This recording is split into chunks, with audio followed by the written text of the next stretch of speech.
Hello friends, welcome back to the my new video guys and my YouTube channel guys. Today friend we are going to talk about guys, how can we turn off app lock in our phone. Friends, you want to off your phone app lock settings, so how can you off it? Today I will show you, I will tell you guys. So before starting video friend, first of all go and subscribe the channel guys, click the bell icon and like the video friends. So friends, now let's see how can we off app lock. So guys, open your phone setting guys, then guys scroll it. Friends, you can see guys your phone security setting guys, tap on security guys.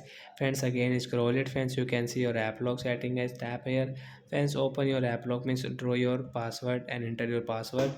And friends, right side is icon guys, tap here. Friends, you can see enable app lock guys, tap here to off it. So friends, we will off our app lock setting from here. After guys, you cannot use guys, you want to use, so you will have to set your app lock again. So like that guy, we can turn off app lock settings. So that's it guys, thanks for watching the video. I hope friends you have understood how to off app lock. So bye bye friends, thanks for watching the video guys.